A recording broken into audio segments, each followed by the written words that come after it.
From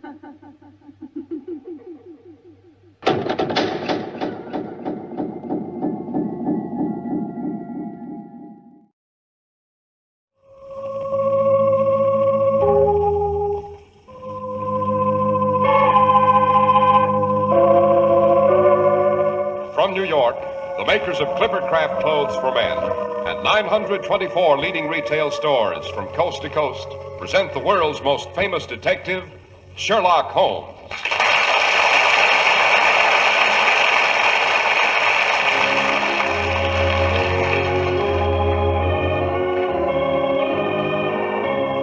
Our stories are based upon the character of Sherlock Holmes, created by Sir Arthur Conan Doyle. Sherlock Holmes is portrayed by John Stanley, Dr. Watson by Alfred Shirley, and the dramatizations are by Edith Meiser.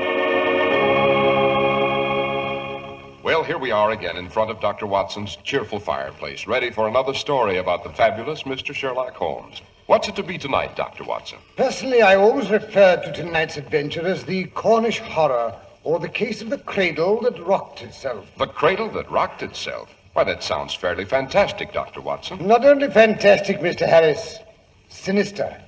But before we become further involved in the exceptional events that occurred on the Cornish Peninsula, suppose you tell us of something exceptional that goes on all the time in the United States.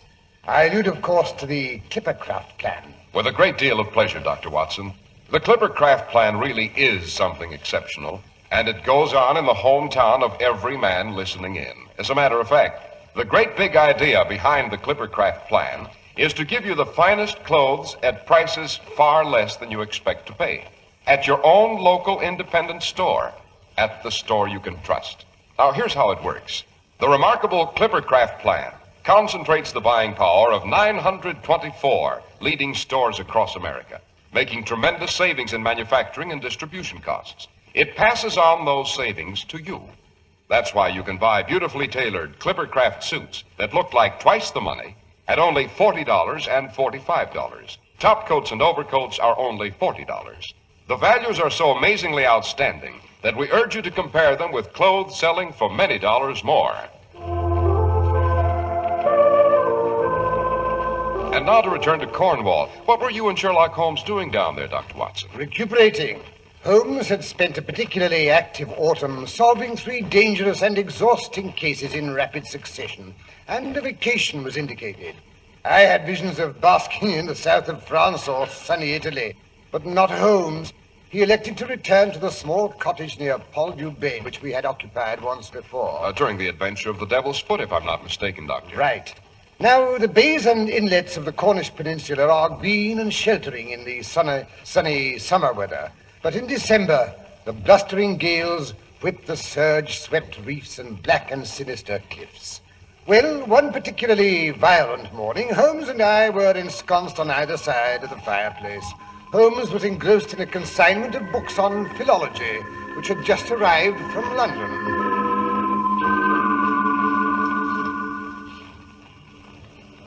Watson, has it ever occurred to you that the ancient Cornish language is akin to the Chaldean? Well, inasmuch as I understand neither Cornish nor Chaldean, I can't say it has. It's quite logical, you know. These shores were undoubtedly visited by early Phoenician traders in tin.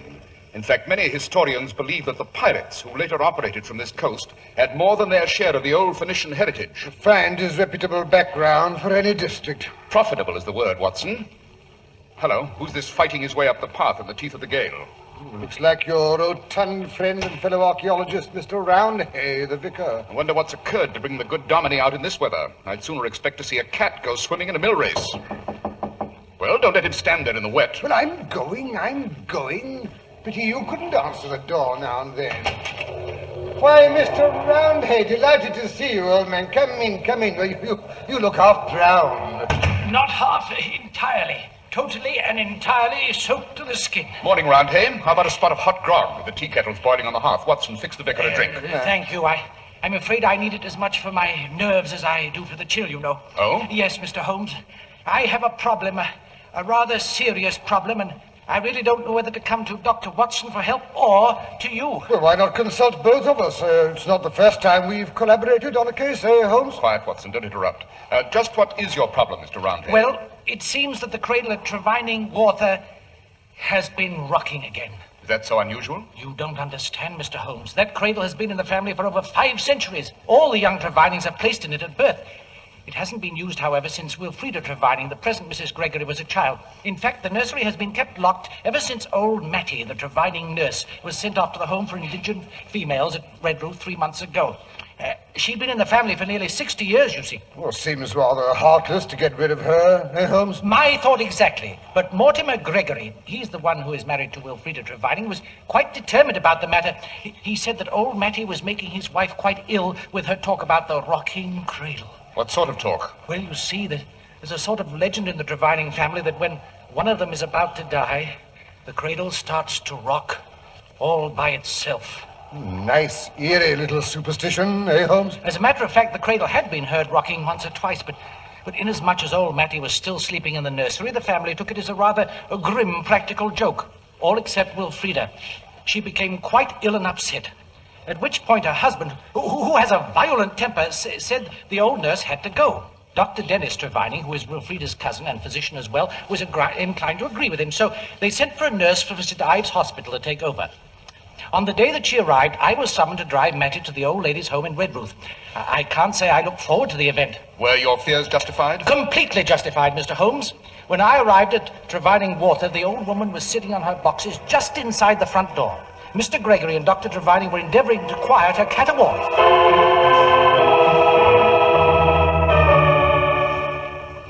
Calls herself a nurse, does she?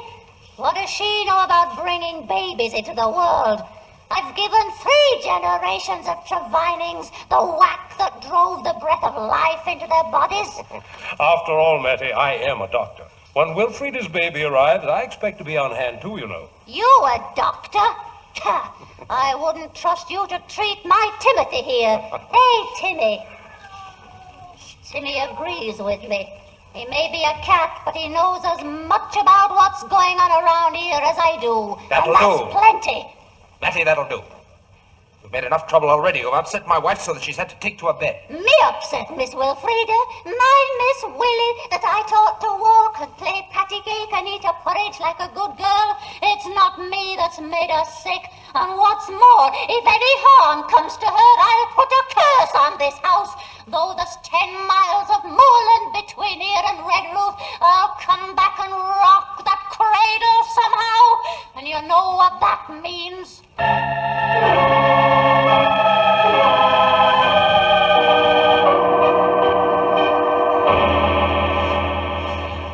Well, Mr. Holmes, I felt sorry for Mattie, of course, but I must say I saw Mr. Gregory and Dr. Trevining's point. A screaming old crone like that isn't the most soothing influence around a house in which there is an expectant mother. Quite. Tell me, Vicar, is this Mrs. Gregory, the former Wilfrida Trevining, easily upset by these family superstitions about rocking cradles and the like? I really couldn't say, Mr. Holmes. Wilfrida was always a delicate girl. She was an only child, you see, and the one heir to that branch of the family. Significant, eh, Holmes? I suppose she inherited quite a tidy estate. She did indeed, Dr. Watson. Her father would have disinherited her if he could when she ran off with that Gregory chap. But the estate is entailed, and I must say the marriage turned out better than most of us expected. Then you don't think Mortimer Gregory married her for her money? Not necessarily, Mr. Holmes. Gregory was an artist who came to these parts one summer to do a bit of sketching. And naturally, the Trevinings thought he was one of those ne'er-do-well bohemians, but it seems he's rather famous and sells his pictures for quite handsome prices. I see. I take it the girl and her father reconciled. Yes, Mr. Holmes. When he heard that she was to have a child, he sent for her. Although the child will bear the name Gregory, he will inherit the Trevining estate. The Trevinings are always born at Trevining Water, needless to say. Any other arrangement would be unthinkable. Quite. Wilfrida Gregory and her new husband came back as soon as possible after receiving her father's letter asking for reconciliation. 1 week after the return, old Mr. Trevining was dead, and Wilfrida had inherited the estates. I take it her father's death was sudden and unexpected. Oh, quite unexpected, Mr. Holmes. He'd been as fit as a fiddle up to Wednesday night. Thursday, shortly after his mid-afternoon whiskey and soda, he complained that his mouth and throat felt sore. Half an hour later, vomiting set in, followed by violent cramps and general collapse. Did no one send for a doctor? Mr. Trevining's nephew, Dr. Dennis Trevining, was in the house at the time. There was, of course, an autopsy and an inquest. Good heavens, no, Mr. Holmes. Whatever for? Mr. Trevining had been subject for some years to violent gastro-digestive upsets. It was all perfectly unavoidable and natural. An autopsy is always indicated in any case of sudden death, Mr. Roundhay. But what good would it do? It might just possibly prevent another fatality. Just when did Mrs. Gregory's health begin to fail? Her father's death was a shock to her. She took to her bed for about a week after the funeral. It was quite understandable, Holmes? Don't interrupt, Watson. After that, she was up and about for a month or two, but her color was bad, and she seemed to be decidedly nervous. Like a good many women in the early stages of her condition, she experienced a certain amount of nausea. Has that nausea persisted? It has, Mr. Holmes, and when old Mattie began to rant on about the rocking cradle, Mrs. Gregory became thoroughly alarmed and had to be put to bed. Did her condition improve, Mr. Roundhay, after they got rid of the old woman? For a time, she seemed greatly improved. She was up and about for nearly a month. Then, week before last, she suffered a rather frightening relapse and has been in bed ever since. I see. How soon is her baby due to be born? Oh, in about a fortnight, I believe. Has Dr. Trevining called in any outside medical opinion? No, Mr. Holmes, but that's not too incredible when you realize how removed we are from civilization. Possibly if they knew that Dr. Watson was here in the vicinity. The new nurse made that suggestion to Dr. Trevining, but both he and Mr. Gregory were decidedly hostile to the idea. The nurse is, I may say, rather badly frightened. Today was her day off, and she dropped in at the vicarage shortly after breakfast. She admitted she had never been so terrified in her entire life, living there in the old Trevining house, part keep, part castle, but she said she wasn't the only one. No? Poor Mrs. Gregory lies there, stiff with terror, with her eyes fixed on the ceiling, waiting for it to begin. The sound of the cradle rocking.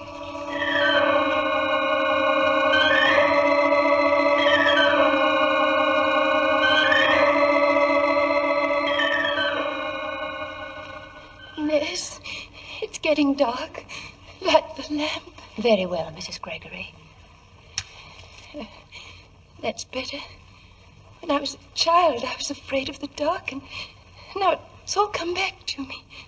I dread the coming of night. When one's sick, that's only natural. The nights are so long, I always think. It's not that, Miss. When night comes, it begins. The rocking of the cradle. I lie here, watching for it.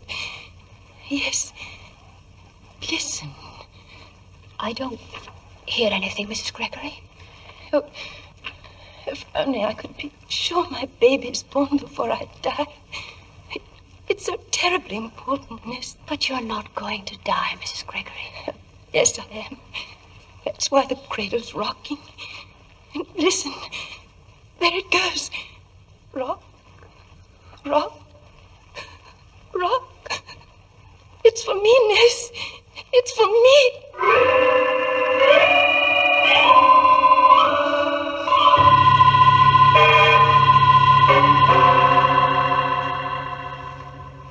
Sounds like delirium, Holmes?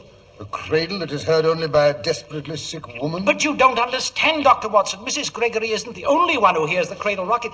The nurse can hear it, too. The nursery at Trevining Water is directly over the master bedroom, and that rocking cradle can be heard several times a night. But only intermittently. That's right, Mr. Holmes. And never in the daytime. No, always after dark. Miss Henderson, the nurse, says it's having a dreadful effect on Mrs. Gregory. She's in a state of great exhaustion. In the last few days, the nurse has also noticed a local pustular eruption. That could be induced by the nervous strain, I suppose. Not necessarily. Yes, I think Dr. Watson and I had better pay a visit to Trevining Water shortly after dark today. I trust we can persuade her family to allow Dr. Watson to have a look at Mrs. Gregory, and I think I can suggest what he's to look for. As for myself, I'm more interested in what causes that cradle to rock.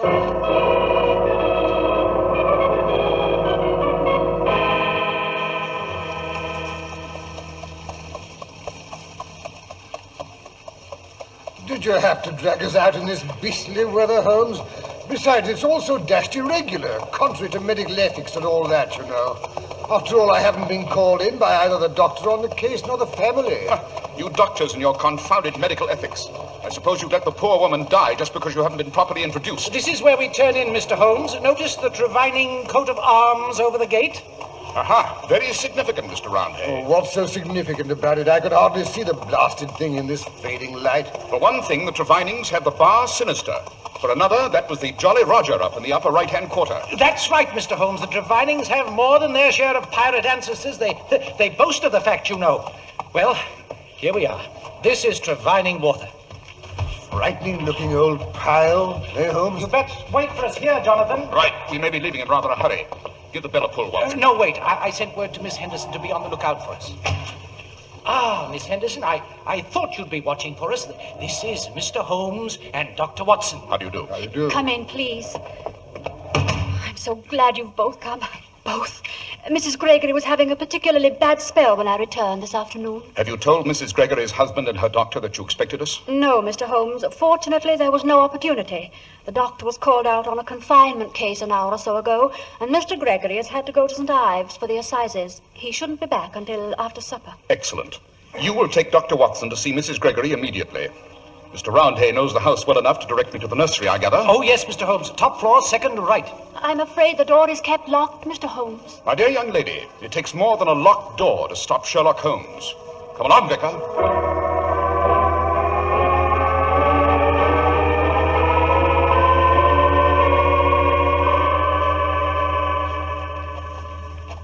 Here we are. It's the next door. It's locked right enough. Then there's nothing we can do. On the contrary, I have a very neat little jemmy that I acquired when I was instrumental in apprehending a certain famous cat burglar.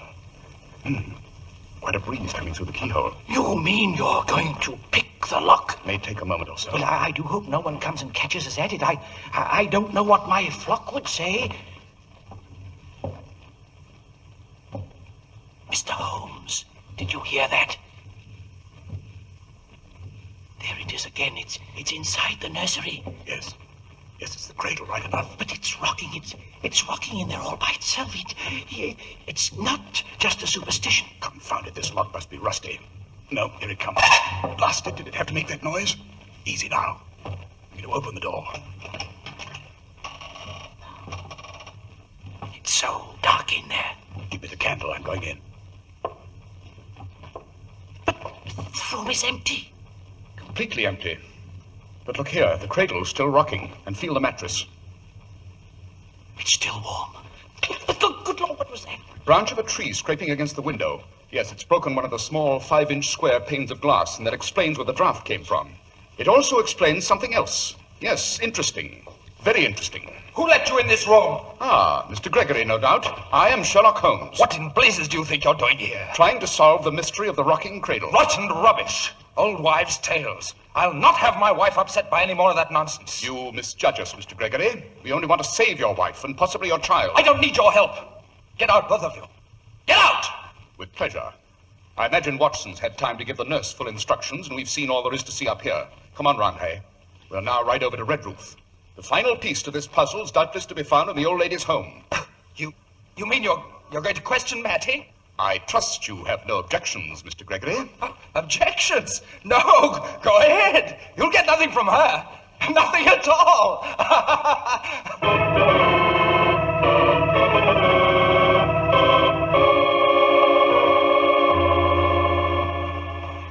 So kind of you to see us, matron, particularly this late in the evening. It is well after our visiting hours, Mr. Roundhead. But when they told me it was the vicar of Tredanick Wallace, Mr. Sherlock Holmes, I'll admit my curiosity got the best of me.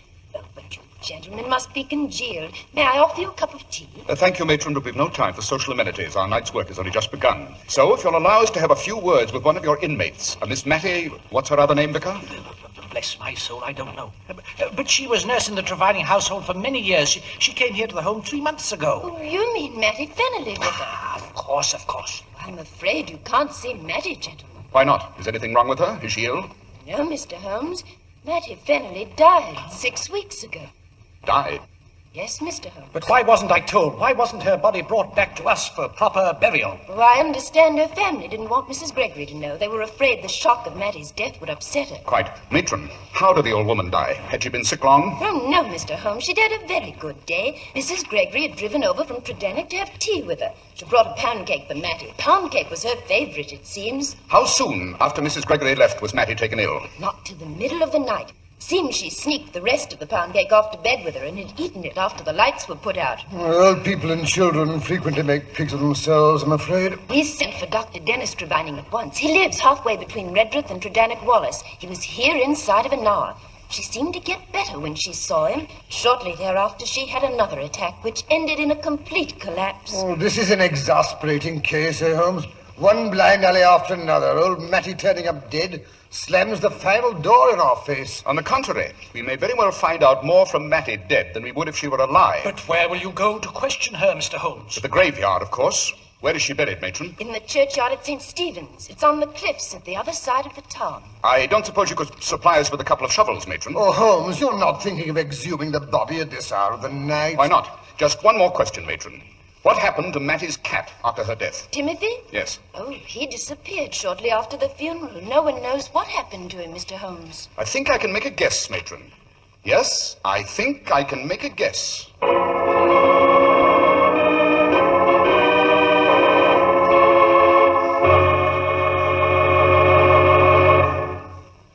Ask the millions of men who wear Clipper Craft clothes.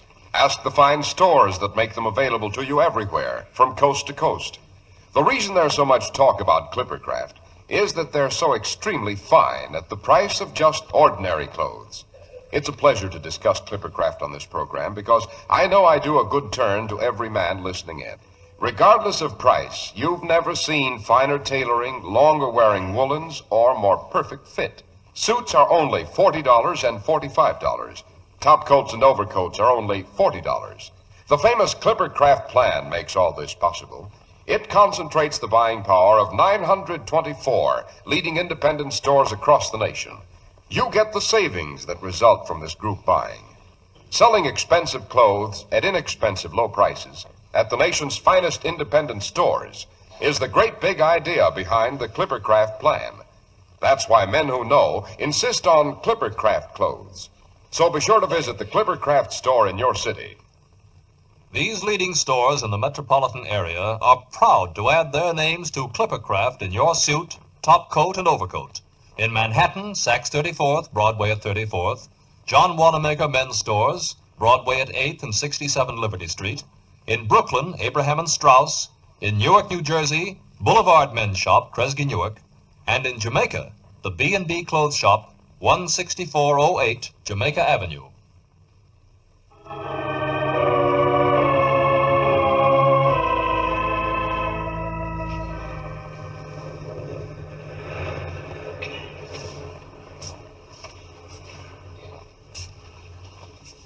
Oh, here, you take the shovel, Holmes. It's your turn. I'm exhausted. That's what comes of letting yourself get out of condition. Yes, I like that.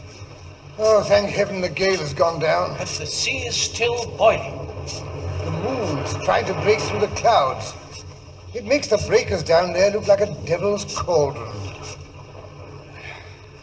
Job's done.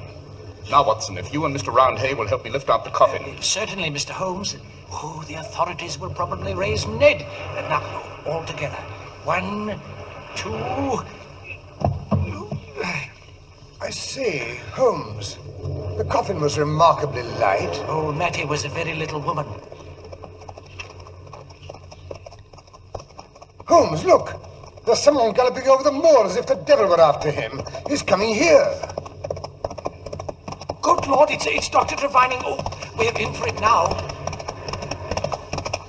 Oh, there, Vixen. Steady, steady. Now then, just what's going on here? Dr. Trevining, we're just taking a look at old Mattie and Mr. Sherlock Holmes and his friend, Dr. Watson. Oh, he did. Busybody, meddler. I heard you came to Divining this afternoon and saw my patient without consulting me. And now this. I suppose you've got a permit for this. No, I can't say we have. We couldn't afford to take the time. Why not? We didn't want to give you the opportunity to finish off Mrs. Gregory the way you did her father and old Mattie. Finish off my uncle and Mattie? Why should I do that? Because you were determined to inherit the estate of Trevining Walther. If you had to kill off half the parish to do it. You're mad. There's no proof. The bodies are both decomposed. I wonder, would you like to help us pry off the lid of this coffin? Watson, hand me that chisel. I protest. This is monstrous. Not as monstrous as murder, Dr. Trevining. Now then. slide the lid off the other side, Watson. All right. Now, Mr. Roundhay, if you'll bring the lantern over here. Yes. Thank you. Good Lord. The body.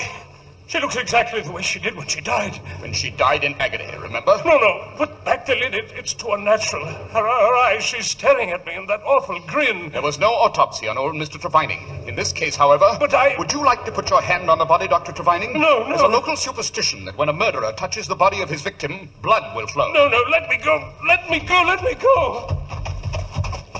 He's right. He's riding in the wrong direction. He's headed for the cliffs. Good.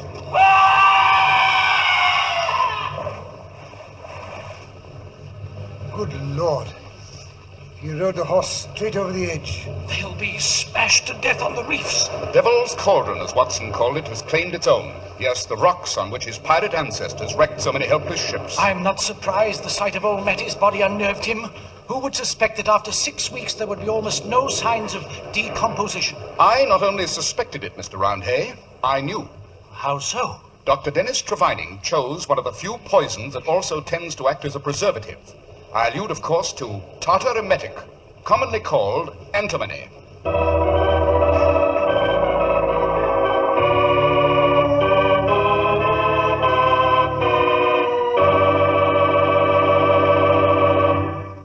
Why, that story was a corker, Dr. Watson, and Dennis Trevining was certainly a throwback to his pirate ancestors. Yes, Mr. Harris. But look, why didn't he finish off his uncle and his cousin years before? Because as long as Wilfreda had no child, he was due to inherit anyway. You mean the estate wouldn't have gone to her husband? No, Mr. Harris.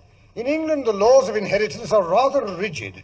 If a married woman who owns estates dies after giving birth to a living child, her husband will hold the lands for life as tenant by the courtesy of England. And that's what Dennis Trevining was determined to prevent at any cost. But why didn't Wilfreda die as quickly as her father, Doctor? Because more than one sudden death in the family would have been suspicious. Therefore, Wilfreda was given repeated small doses of the poison, which produced rather different symptoms. And what about Matty? Matty undoubtedly suspected what was going on, but was afraid to say anything. Hence the cradle rocking. She was trying to warn her mistress. Eventually, when she was taken ill from overeating, the temptation to get her out of the way was too great, and Dr. Trevining killed her too. But the cradle, Doctor, it continued to rock after her death. Who rocked the cradle? The cat, Matty's black cat, Timothy. He found his way back to his old home, climbed up the tree outside the nursery window and entered through the broken window pane, and made himself at home in the most comfortable piece of furniture, the old cradle. Holmes knew at once what had happened. Well, how, Doctor? By observing some short black cat hair on the mattress. Of course, it's also obvious. Yes. One Sherlock Holmes points out the explanation. Got me that time. Well, Dr. Watson, what's our story to be about next week? Next week, I think I'll tell you how Professor Moriarty ran amok during Queen Victoria's Diamond Jubilee, stealing famous jewels, robbing banks, blackmailing millionaires, and finally how he came very close to blowing up a ball at Buckingham Palace.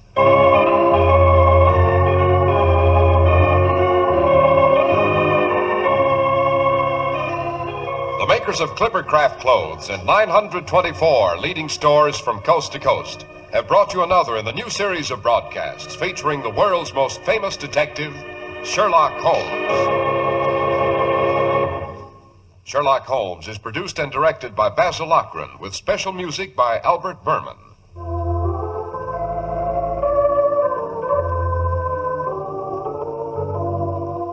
If you don't know your Clippercraft dealer, write Clippercraft, 200 Fifth Avenue, New York City. Be sure to listen next week to Sherlock Holmes in the case of Professor Moriarty and the Diamond Jubilee. If you'd like to attend the Sherlock Holmes broadcasts in New York, see your local Clippercraft dealer, and he'll tell you how to obtain your tickets.